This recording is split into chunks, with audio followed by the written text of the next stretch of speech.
Hi guys, good evening. My name is Zialcita and I'm with Vika and we are here to interview about for our catering with my Tita June Salamat here. So we should start with asking questions. So, sir, what is the name of your Josephina's Garden Grill. It's and actually Josephina's. can you tell us a little bit how your business started? About how your business started? It started as a kiosk, no, in schools after graduation. So eventually, expanded. I was introduced to San Miguel, and it all started in San Miguel, the catering business. So, would you say that you really wanted to get into the food business right away, or No, did it's a you? gradual development. Oh, so you started slowly rather Slowly, than slowly. just jumping in. Yes, because it's quite risky. No? You may have the capital, but the right time and the opportunity and the right people. Can you tell us how you deviated from event catering to industrial catering? I, he, it's the dictates of time during that period because Marcos era was more extravagant. No, during the Marcos era, it was more extravagant. And after, when we had the revolution, uh, you started to feel the need to for cheap events. So, sir, how many number of employees did you handle when you were just starting out? Now, Sa bahay natin, banyo lang natin. 8 Eight. And what was your catering site? Just home base or home base. home base? I use my garage. I use my dirty kitchen. I use everything in the house to maximize. And this is my view. This is how to start it at a very limited capital. That is one thing that I learned that I'm imparting to you. You can start with borrowed items. Borrowed items. Okay. Borrowed items. In fact, I started borrowing from the way back then and from the hotel. And then afterwards po, how many employees do you handle now? 250. 250. And sir, where do you commence your cooking? And where do you cook now? Where What's your catering? usually I have independent kitchen, which is plant situated because these are provided by the multinational companies. No, per plant, you have to feed minimum 3,000 per plant. So I cannot transport my food every day considering this number. Okay. Okay. So Tito, you serve 3,000 people every single day. No, it's just for everyone, every plant, but total is around 10,000 Every day. every day. That's what we call also catering, industrial catering. So sir, what were the marketing strategies that you used that the reason why you were able to branch out into catering to companies? I invested on people that I know. I invested a lot of people because these are the ones who will give you the business opportunities. The capital you can bring it from the bank, but the connection, the network, that's very hard to establish. Would you say now that it is more profitable to do high-end catering or what you're doing now?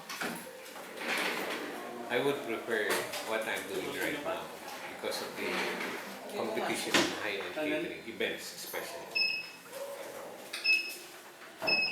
What do you think are some pros and cons of owning a catering business? It's very tiring. Very tiring. You should be you should be a hands-on management. No, it should be always a personal appearance. You should see the events that or the sites that you manage. No? One thing that is very hard is to delegate. No? To delegate these things because you are known by your name and that's your credibility. They trust you because of your name. So what advice po can you give to, for example, us students and then we want to start our own catering business? What advice can you give us if we want to venture in the same field? You should have the heart, the passion to do it. Okay, Tito. Just a quick question. How does the day start for your business? They start at 7 a.m. Start at 7 in the morning. And ends at around 2 a.m. So it's 7 a.m. until the next day 2 a.m. already. Yeah. And that's all cooking and All preparation. all preparations. It's checking the outlets. Pero for ano po, for example, a normal employee, how does their day start? It's on a, normally it's, the standard is on a 10 hours, 12 hours basis. And then all cooking? Or may iba-ibang station po There ba? are, it's like a production process. So parang production line type Yes, of it's a setup. production line. And then do you also do package lunches po? Or No. no? So lahat po, freshly cooked na? Freshly. So Tito, where do you buy your ingredients for the cooking, if ever? I source it from institutional suppliers actually. Okay. From Magnolia, the chicken. Magnolia. I don't do the market anymore. And for the vegetables, the perishables, it's directly from the Visoria. I have my suppliers there, but I just do place the orders. Okay. These are being bought by bulk. Okay, being bought by the okay. So when you were in ano po, when you were in high-end catering, can you tell us some situations that you were in that you still remember? Or what was hard about it or what was good about it being in high-end catering? In high-end catering, you don't actually start on high-end catering. You start from the simple catering, and then you observe, no? And you upgrade your equipment. Very critical is the equipment. That needs a high. So bali po yung biggest investment mo? The equipment. Because the presentation matters. No? That's why the reason I am telling you that equipment is very critical is I have an embarrassing experience when I was brought by your tita in an exhibit in this trade pavilion. I was just starting out as a small caterer then, and I was put. My buffet was placed right beside the plaza. I don't know you remember the Open plaza. area po. No, it's a pavilion. Oh. No, it's a pavilion. So you have lots of buffet. So my food was brought in because of San Miguel, and the others were official caterer. So I was side by side with the plaza, no? And I didn't know how expensive the equipment were way back then. So I looked like a squatter right beside the hotel. So that's that's hard when you don't have the right equipment and you cater. That's the hardest thing to do.